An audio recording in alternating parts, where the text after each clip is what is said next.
Bueno, muy buenas noches, espero que se encuentren bien. Hoy estamos haciendo este podcast en vivo sobre un autor que me gusta mucho, se llama René Descartes. Este autor, Renato Descartes, es un autor francés, un clásico de la filosofía que seguramente lo tendrán en distintas casas de estudio, seguramente si tienen la materia de filosofía o algo similar. Pero es un personaje que desborda la filosofía, es un personaje de la cultura en general.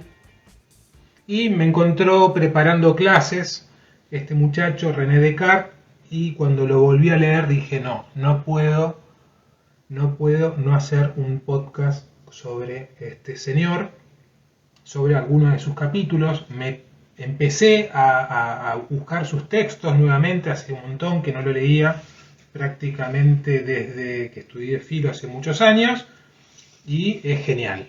Es genial este autor. Para aquellos que están interesados en la filosofía, este es un autor por el cual hay que pasar necesariamente. Es un autor que nace hace muchos años, nace en 1595 en Francia, y pasa de todo. Vive en una época de guerras, vive en una época donde se acababa de descubrir, ¿no? Entre comillas, el mal uso. Acababan de llegar a América los europeos, era una época de Galileo, es la época de Martín Lutero, la reforma protestante, la contrarreforma. Era un despelote el mundo en la época de René Descartes. Es decir, no había nada cierto, nada seguro. Todas las cosas que durante cientos de años se habían mostrado tan firmes, tan seguras, en esta época empiezan a temblar. Es un autor que comparte épocas, que comparte estos sentires de que todo se mueve, de que todo cambia vertiginosamente, con Thomas Hobbes, con David Hume. Es una época fabulosa para el pensamiento, no solamente para el pensamiento, para todas las ramas del pensamiento en realidad, para el arte, para la cultura. Es contemporáneo de René Descartes de Shakespeare, del autor de Hamlet, de Calderón de la Barca con La vida es sueño, de Cervantes y El Quijote. Es decir, es una época fabulosa, la verdad que es una época fabulosa, de muchos cambios verdaderamente. En esta oportunidad no vamos a hacer ahora una biografía de Descartes, en algún momento quizás lo haga obligatoriamente para el canal de YouTube, pero no es este el momento, ¿sí? Simplemente quería darles el marco de René Descartes. Voy a mencionar 2 o 3 textos que son muy importantes en su haber, ¿sí? El primero es Las reglas para la dirección del espíritu, que es de 1628, y es un libro que no publica en vida, es un libro póstumo, donde de alguna manera se empieza a ver un poquito su filosofía.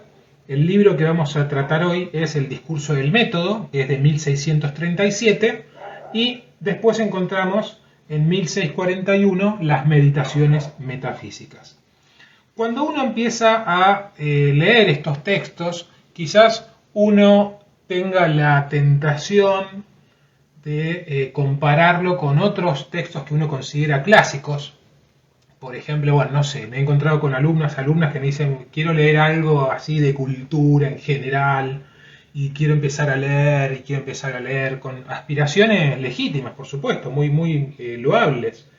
Entonces, quizás se tiran a leer la Divina Comedia, o El Quijote, o grandes obras que quizás sin la tutoría, sin el contexto, cuestan mucho entenderlas y uno termina abandonándolas. Con Descartes particularmente, y con este capítulo que vamos a leer ahora, se van a dar cuenta de la actualidad. Se van a dar cuenta de la actualidad en la forma de escribir, en el tono, en el ritmo. Es impresionante. Es un texto, como les dije, de 1637. Va a cumplir dentro de poco 400 años, si no me equivoco, en el 2037, dentro de 13 añitos, va a cumplir este texto 400 años, y es un texto pilar, es un texto fundamental dentro de la filosofía, porque con Descartes propiamente inicia la filosofía moderna.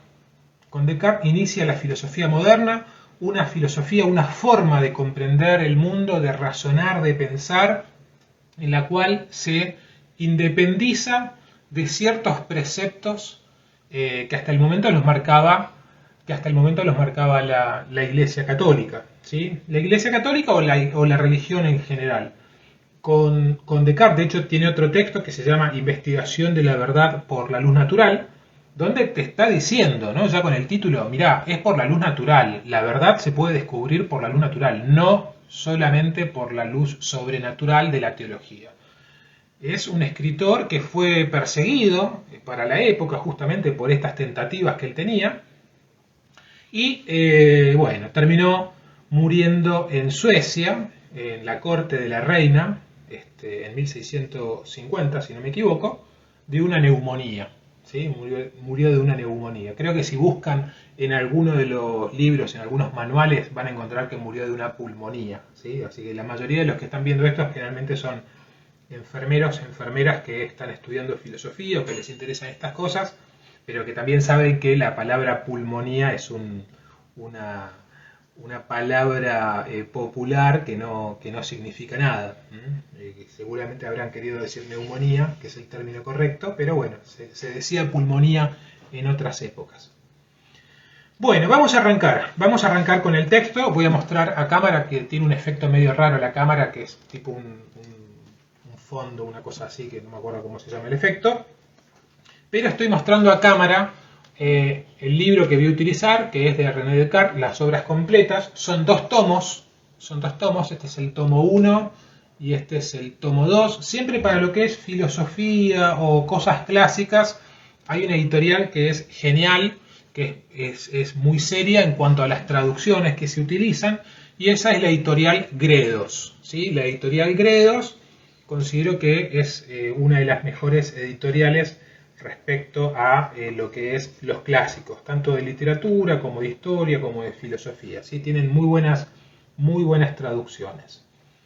Bueno, vamos a arrancar entonces. Ya les dije el contexto, les comenté un poquito qué ediciones podemos llegar a manejar. Y en esta oportunidad vamos a estar con el discurso del método. El discurso del método es un texto realmente breve. Está dividido en 6 partes, si no me equivoco, o en 5 o 6 partes, sí, en 6 partes.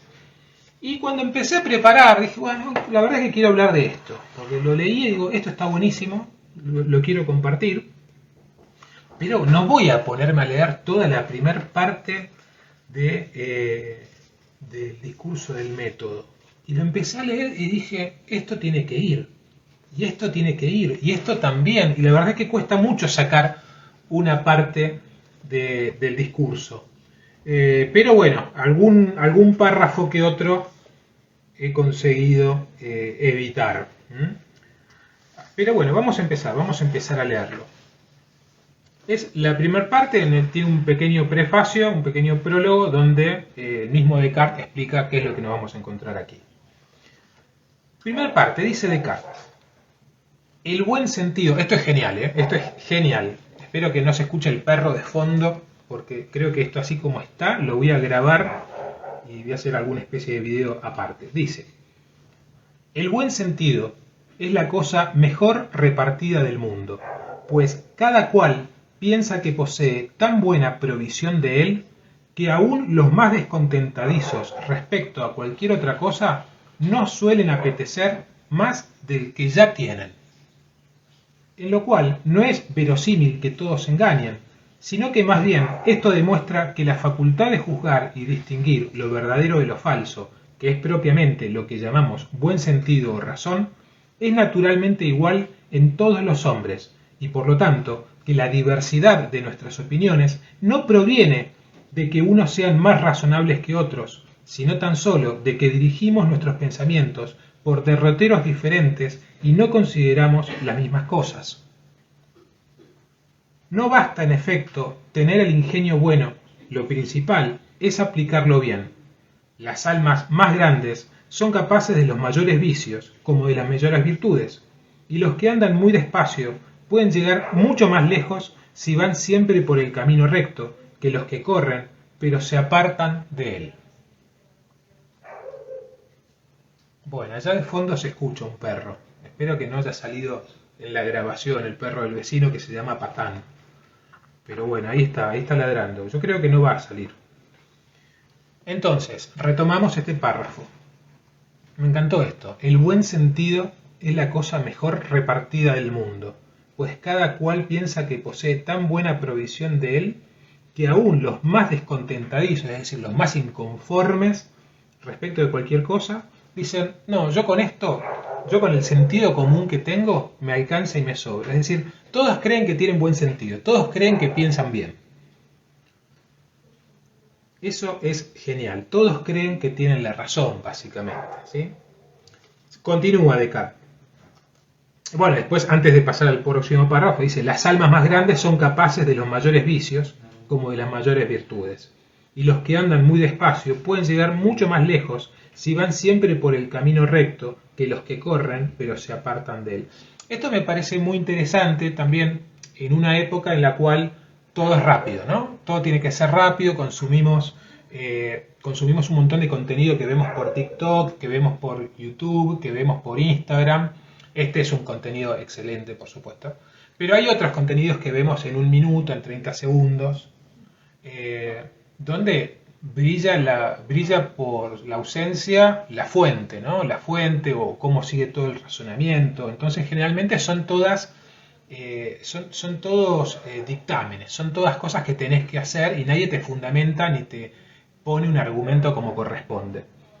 Entonces, el apuro, ¿no? El apuro por el sentido. O sea, por algo la gente consume todas estas cosas, por algo la gente consume todo esto, todas estas verdades que aparecen en un momento era la televisión, hoy son las redes sociales. Porque no podemos estar, y nos angustia mucho la falta de sentido. Por eso es que la consumimos tanto.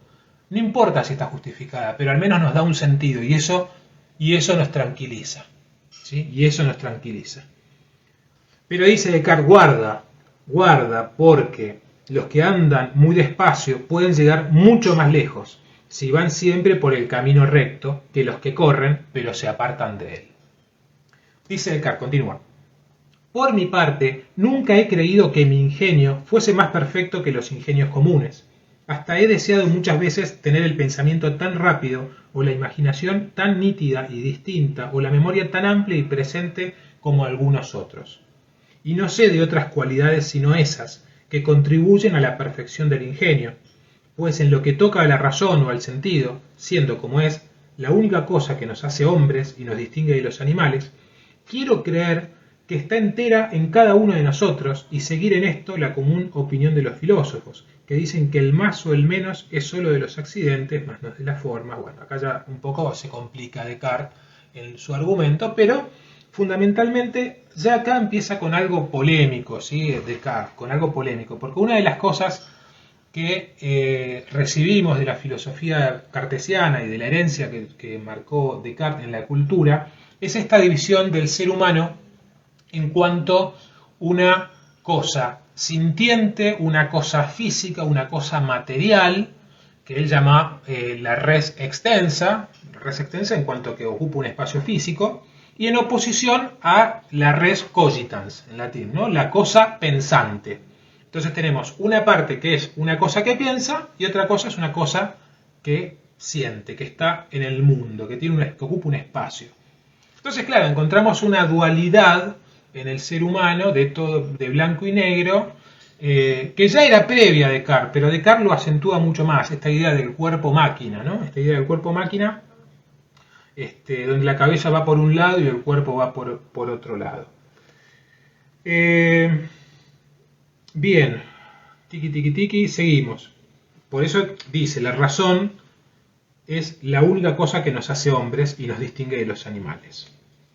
Y continúa Descartes, dice, pero sin temor puedo decir que creo que fue una gran ventura para mí el haberme metido desde joven por ciertos caminos que me han llevado a ciertas consideraciones y máximas con las que he formado un método, en el cual me parece, no dice me parece, dice paréceme, pero bueno, lo traducimos, con las que he formado un método en el cual me parece que tengo un medio para aumentar gradualmente mi conocimiento y elevarlo poco a poco hasta el punto más alto a que la mediocridad de mi ingenio y la brevedad de mi vida puedan permitirle llegar. Pues tales frutos he recogido ya de ese método, que aun cuando en el juicio que sobre mí mismo hago procuro siempre inclinarme del lado de la desconfianza, mejor que el de la presunción, y aunque al mirar con ánimo filosófico las distintas acciones y empresas de los hombres no hallo casi ninguna que no me parezca vana e inútil, sin embargo, no deja de producir en mí una extremada satisfacción el progreso que pienso haber realizado ya en la investigación de la verdad, y concibo tales esperanzas para el porvenir, que si entre las ocupaciones que embargan a los hombres, puramente hombres, hay alguna que sea sólidamente buena e importante, me atrevo a creer que es la que yo he elegido por mía. Bueno, este muchacho acaba de hablar un montón, porque fíjense que algunos párrafos son muy extensos, son muy extensos, pero si tenemos que traducir lo que acaba de decir Descartes acá, tenemos que decir lo siguiente. Estoy muy contento porque encontré el método que me va a llevar por el camino recto de la verdad. Estoy muy contento por eso. Ahora, en esta primera parte no lo va a decir al método.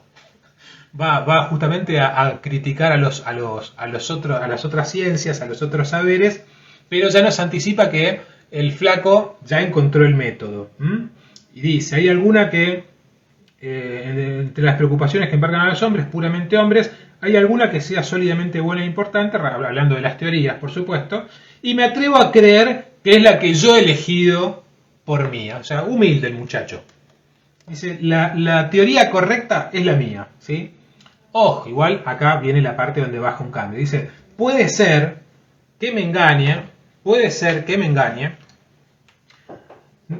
no obstante que me engañe, y acaso lo que me parece oro puro y diamante fino no sea sino un poco de cobre y de vidrio.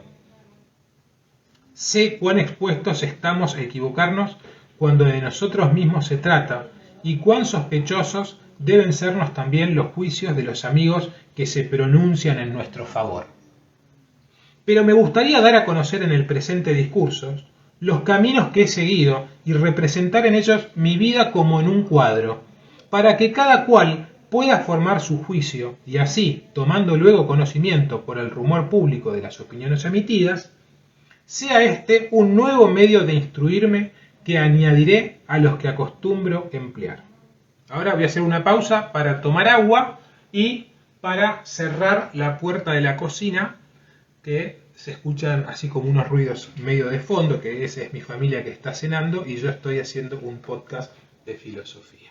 Y no les voy a prohibir a mi familia que hable porque ya sería una tiranía total y absoluta. Pero eventualmente podrán ver en el video que alguno de los gatos empieza a rascar la puerta, se sube al escritorio.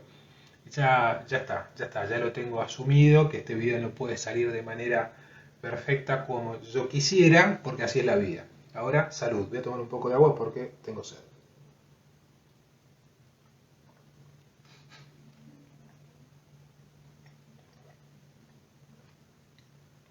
Bueno, seguimos. Falta poco. Entonces, ¿qué es lo que dice Descartes después de mandarse la parte y decir, ojo, puede ser que me engañe, y en una de esas esto que yo considero que es oro puro y diamante fino, en una de esas es un poco de cobre y de vidrio. Sé cuán expuestos estamos a equivocarnos. Esto es muy importante porque en el otro texto que tiene Descartes, que es de 1641, que son las meditaciones metafísicas, en algún momento si da para hacer el podcast de ese texto, lo hacemos. Después me comentan, después me escriben y lo hacemos. Pero es muy importante esta parte porque Descartes, a diferencia de la filosofía anterior y a diferencia de las creencias anteriores a Descartes, los demás filósofos separan, bueno, miren, la verdad es esta, acá el mundo de las ideas, allá el mundo material, la caverna, el Platón, Aristóteles, la forma, la materia, después el cristianismo, Dios uno y trino, verdadero, Santo Tomás, y esta es la verdad absoluta. Descartes dice, miren, yo encontré un método, a mí me funciona, está muy bueno y yo creo que así llego a la verdad, pero me puedo equivocar. Ese margen, ese espacio de, bueno, me puedo equivocar, esa grieta que abre en la seguridad del pensamiento, es la que da inicio a la modernidad. La modernidad es básicamente el alegato y la confirmación de que nada es seguro. Y eso lo abre Descartes. Ese es uno de los grandes méritos que ha tenido Descartes. Bueno, seguimos. Mi propósito, dice Descartes, mi propósito, pues, no es el de enseñar aquí el método que cada cual ha de seguir para dirigir bien su razón, sino solo exponer el modo como yo he procurado conducir la mía. ¿Sí? ¿Cómo he procurado yo conducir mi razón? Los que se meten a dar preceptos deben estimarse más hábiles que aquellos a quienes los dan, y son muy censurables si faltan en la cosa más mínima. Pero como yo no propongo este escrito sino a modo de historia, o si preferís de fábula, en la que entre ejemplos que podrán imitarse irán acaso otros también que con razón no serán seguidos, espero que tendrá utilidad para algunos, sin ser nocivo para nadie, y que todo el mundo me va a agradecer la franqueza. Entonces comienza a partir de este momento, 1, 2, 3, 4, 5, 6, a partir del sexto párrafo, Descartes comienza a explicar, empieza a hacer un recorrido por la formación que tuvo, por los conocimientos, por las personas con las que estuvo cerca, qué fue lo que aprendió. Desde mi niñez fui criado en el estudio de las letras, y como me aseguraban que por medio de ellas se podía adquirir un conocimiento claro y seguro de todo cuanto es útil para la vida, sentía yo un vivísimo deseo de aprenderlas. Pero tan pronto como hubo terminado el curso de los estudios, cambié por completo de opinión, pues me embargaban tantas dudas y errores que me parecía que, procurando instruirme, no había conseguido más provecho que el de descubrir cada vez más mi ignorancia. Esto es genial, esto que acabo de decir es genial y es re filosófico. ¿Por qué? Porque una de las claves de la filosofía es justamente tomar conciencia de que no sabemos un pito de nada. Y en el momento en el cual creemos que sabemos algo, ¡pum! Ahí nos embocan, ¿sí? La realidad nos emboca en ese momento. Este principio de no saber nada, ya venía con Sócrates, ¿sí? Ya venía con Sócrates, uno de los escritores clásicos. Pero vuelve a aparecer muchos años después, 2000 años después, vuelve a aparecer esto de Descartes. Por eso es una renovación de la filosofía. La constancia de que uno no sabe nada. Y en base a ese no saber nada es cuando comienza el verdadero conocimiento. Es decir, el verdadero conocimiento arranca cuando uno tiene el vaso vacío, no cuando el vaso está lleno. Cuando el vaso está lleno, ingresa nuevo conocimiento y no tiene lugar. El camino del conocimiento arranca y parte desde la ignorancia, y esto es lo que está diciendo Descartes. Bueno, Descartes encontró un montón de conocimientos que venía acumulando desde la niñez y empezó a hacerse un montón de preguntas. Y en base a todos esos conocimientos se dio cuenta que estaba sumido en la más profunda ignorancia. No le alcanzaban las razones que encontraba alrededor para encontrar y quedarse de manera satisfecha. Ahí están saludando, buenas noches Norma. Espero que estés bien, Norma. Norma me está saludando, una ex alumna de una universidad, que siempre hemos mantenido un buen diálogo, así que está presente, alumna que quiero mucho porque se ha recibido hace poco, así que genial. Alumna en sociología Normita, Norma Centurión. Bueno, entonces, seguimos.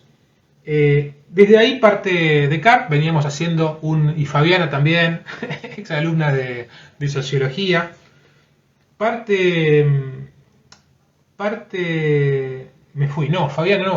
en filosofía del cuidado de la enfermería comunitaria, en la otra universidad, se me confunda, bueno, perdón, muchos alumnos tuve. Entonces, bueno, seguimos. Hacía Descartes el reconto de todos los conocimientos con los que se fue enfrentando a lo largo de su vida, y primero arrancó con las letras, ¿sí? Después dice, no dejaba por eso de estimar en mucho los ejercicios que se hacen en las escuelas, Sabía que las lenguas que en ellas se aprenden son necesarias para la inteligencia de los libros antiguos, que la gentileza de las fábulas despierta el ingenio, que las acciones memorables que cuentan las historias lo elevan, y que leídas con discreción ayudan a formar el juicio, que la lectura de todos los buenos libros es como una conversación con los mejores ingenios de los pasados siglos que los han compuesto, y hasta una conversación estudiada en la que no nos descubren sino lo más selecto de sus pensamientos. Que la elocuencia posee fuerzas y bellezas incomparables, que la poesía tiene delicadezas y suavidades que arrebatan. Esto que acaba de decir me parece genial. Vuelvo a leerlo. La lectura de todos los buenos libros es como una conversación con los mejores ingenios de los pasados siglos que los han compuesto, y hasta una conversación estudiada en la que no nos descubren sino lo más selecto de sus pensamientos. Qué genial poder encontrar a través de estas páginas, a través de estas hojas, alguien o algunas personas que comenzaron a preguntarse en estas cosas, que encontraban esa belleza en las palabras, en los textos, esas curiosidades, donde muchas veces, por ejemplo, yo ahora estoy haciendo un podcast un lunes, martes, no me acuerdo qué día soy, un lunes, a las 8:30 de la noche, a las 9 de la noche, hay por ahí algunos locos o locas que están escuchando esto, que les parece interesante, pero cuesta muchísimo encontrar un oído para estas cosas. Un ida y vuelta, ¿no? Cuesta muchísimo encontrar un ida y vuelta para estos temas. Y sin darnos cuenta, es sorprendente porque, a ver, ahora hay un par de alumnas ahí que las he tenido hace unos años en otras materias, y ahora estamos hablando con Descartes. Estamos leyendo lo que Descartes pensaba, estamos leyendo un autor de hace muchos años. Entonces, eso me parece genial. Bueno, seguimos. A ver, esperen un segundito que vamos a terminar de ordenar allí. Tiki. A ver. Ahí está. Ahí terminamos de ordenar. Bueno, seguimos. Bueno, cuenta esto, ¿no? Las palabras que le dedica a los escritores antiguos. Continúa, dice: la poesía que tiene delicadezas y suavidades que arrebatan, que en las matemáticas hay sutilísimas invenciones que pueden ser de mucho servicio, tanto para satisfacer a los curiosos como para facilitar las artes todas, bueno, etcétera. Habla de la filosofía, dice que él le había dedicado mucho tiempo a estas cosas, ¿no? Que le dedicó mucho tiempo a la historia, a los libros antiguos, a la elocuencia. La matemática le gustaba por la certeza y la evidencia, a la teología, a la filosofía, un montón de disciplinas. Pero, y acá ya vamos cerrando, así pues, tan pronto como estuve en la edad de salir de la sujeción en que me tenían mis preceptores, abandoné del todo el estudio de las letras y, resuelto a no buscar otra ciencia que la que pudiera hallar en mí mismo o en el gran libro del mundo, empleé el resto de mi juventud en viajar, en ver cortes y ejércitos, en cultivar la sociedad de gentes, de condiciones y humores diversos, en recoger varias experiencias, en ponerme a mí mismo a prueba en los casos que la fortuna me deparaba, y en hacer siempre tales reflexiones sobre las cosas que se me presentaban que pudiera sacar algún provecho de ellas. Pues me parecía que podía hallar mucha más verdad en los razonamientos que cada uno hace acerca de los asuntos que le atañen, expuesto a que el suceso venga luego a castigarle, si ha juzgado mal, que en los que discurre un hombre de letras, encerrado en su despacho acerca de especulaciones que no producen efecto alguno y que no tienen para él otras consecuencias, sino que acaso sean tanto mayor motivo para envanecerle cuanto más se aparten del sentido común. puesto que habrá tenido que gastar más ingenio y artificio en procurar hacerlas verosímiles. Y siempre sentía un deseo extremado de aprender a distinguir lo verdadero de lo falso para ver claro en mis actos y andar seguro por esta vida. Es cierto que, mientras me limitaba a considerar las costumbres de los otros hombres, apenas hallaba cosa segura y firme, y advertía casi tanta diversidad como antes en las opiniones de los filósofos. Ahí viene un palo para su propio gremio. De suerte que el mayor provecho que obtenía era que, viendo varias cosas que a pesar de parecernos muy extravagantes y ridículas, no dejan de ser admitidas comúnmente y aprobadas por otros grandes pueblos, aprendí a no creer con demasiada firmeza aquello de lo que sólo el ejemplo y la costumbre me habían persuadido, y así me libraba poco a poco de muchos errores que pueden ofuscar nuestra luz natural y tornarnos menos aptos para escuchar la voz de la razón. Mas cuando hube pasado varios años estudiando en el libro del mundo, esa metáfora es hermosa, mas cuando hube pasado varios años estudiando en el libro del mundo y tratando de adquirir alguna experiencia, me resolví un día a estudiar también en mí mismo y emplear todas las fuerzas de mi ingenio en la elección de la senda que debía seguir, lo cual me salió mucho mejor, según creo, que si no me hubiese nunca alejado de mi tierra y de mis libros. ¿Qué dijo Descartes? Dijo: recorrí todo el mundo, viajé, estuve como soldado, participé en la guerra, me dediqué al estudio de la ciencia, hice un montón de cosas, escuché a los más sabios, y en el único lugar donde encontré un lugar seguro es en el razonamiento. Nadie me pudo convencer de que el camino del razonamiento y no de la creencia acrítica de lo que el otro me dice es el camino más seguro para llegar a la verdad. Ojo, estamos hablando del 1600.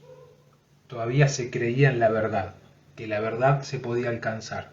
Es la modernidad, no la posmodernidad, ¿sí? En la modernidad se cree que se puede alcanzar la verdad. Esa es una característica fundamental que se mantiene, ¿sí? Tanto en la antigüedad como en el medioevo como en la modernidad. La verdad es un lugar al cual se puede llegar. Y para llegar a la verdad es que aparece en Descartes el famoso método cartesiano, ¿sí? Que lo va a seguir elaborando en este texto en los siguientes capítulos. Pero en el primer capítulo nos tiene ahí con la expectativa, nos genera, bueno, a ver, ¿cuál es el método? Dale, flaco, sí, está bien, recorriste el mundo, estudiaste un montón, leíste un montón, te felicito, pero ¿el método cuál es? No te digo cuál es el método, léelo, lee los siguientes capítulos, eso es lo que nos está diciendo Descartes. Bueno, hasta acá llegamos hoy. Me parece que Descartes es un autor clave en el pensamiento filosófico, eso no cabe ninguna duda, no hay nada de original en esto, pero siempre es bueno decirlo, ¿sí? Siempre es bueno decirlo porque a medida que se repiten las cosas van quedando. Eso es lo bueno de la repetición, ¿no? Que se genera un hábito. Y Descartes es un autor que hay que leer. Descartes es un autor que hay que leer para aquellos que nos gusta pensar, que disfrutamos del pensamiento, que disfrutamos de la belleza que hay en los razonamientos. Bueno, listo, gente, nada más. Espero que les haya gustado este momento, espero que les haya gustado este autor. Si es así, no dejen de comentar, por favor, no dejen de compartir este espacio. Posiblemente hagamos otro encuentro para tratar las meditaciones metafísicas, la primera parte, que además es un texto mucho más cortito, y también es un texto fundamental, es un texto que se escribe 4 años después del discurso del método, donde ya Descartes es el capo de los capos, ¿sí? Nada más, les mando un saludo, un abrazo y que tengan una muy buena guardia. Chao. Recuerden, perdón, vamos a hacer el cierre de vuelta. Recuerden que este podcast que estamos haciendo ahora en vivo Después lo pasamos, lo edito, lo descargo, lo paso a YouTube y posiblemente a Spotify. Pero eso me lleva tiempo porque hay que editar, bla bla bla, y hacer un montón de cosas. Así que bueno, en algún momento lo subiré a YouTube. Ahora sí, ahora me despido como corresponde, hacemos el cierre, les mando un saludo, un abrazo y que tengan una muy buena guardia.